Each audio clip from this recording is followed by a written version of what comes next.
14 वर्षाच्या वरील मुलींना एचपीव्ही व्हॅक्सिन म्हणजे ह्युमन पॅपिलोमा व्हायरस व्हॅक्सिन देण्याची सुरुवात सरकारनं केली आणि या विषयावर सोशल मीडियावर मोठ्या प्रमाणामध्ये मतमतांतर बघायला मिळाली. अनेक ठिकाणी दावे झाले की ही लस मुलींना देऊ नये, तिचा त्रास खूप आहे. तर सरकारनं दावा असा केला की ही लस द्यायला हवी कारण ती सुरक्षित आहे.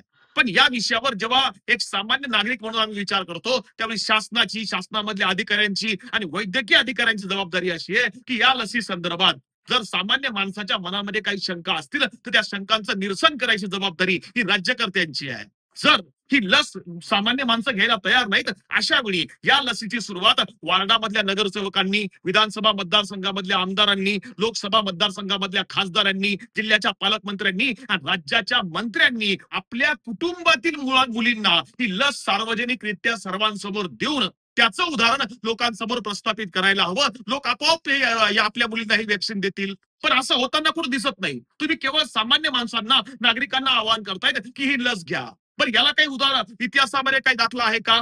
आहे. प्लेगची साथ 100 वर्षापूर्वी भारतामध्ये आली होती आणि प्लेगची लस त्या काळामध्ये विकसित केली गेली. पण लोकांमध्ये मोठ्या प्रमाणामध्ये अंधश्रद्धा होती की ही लस घेतल्यानंतर आपला मृत्यू होऊ शकतो. लस घ्यायला लोक पुढे यायला तयार नव्हते. अशा वेळी कोल्हापूर संस्थानामध्ये राजर्षी छत्रपती शाहू महाराज यांनी स्वतः महाराज पुढे आले, कुटुंबातल्या आपल्या सर्व सदस्यांना पुढे आणलं आणि महाराजांनी जाहीररित्या सर्व लोकांसमोर ही प्लेगची लस स्वतःला आणि कुटुंबातल्या सर्व सदस्यांना लोकांसमोर जाहीररित्या टोचून घेतली. जर राजा लस घेतोय म्हटल्यावर ती लस आपण घेतली पाहिजे आणि या विचारानं सगळ्या लोकांनी प्लेगची लस घ्यायला सुरुवात केली. हे अनुकरण आहे. जर राज्यकर्ते हे करतील तर त्याचं अनुकरण लोक करणार आहे. मग अशा वेळी ही लस सामान्य माणसांनी घ्यावी अशी जर इथल्या राज्यकर्त्यांची इच्छा असेल तर पहिल्यांदा हिची सुरुवात तुम्ही तुमच्यापासून करायला हरकत नाही. एवढी साधी सामान्य अपेक्षा लोकांची आहे. धन्यवाद. जय हिंद, जय महाराष्ट्र.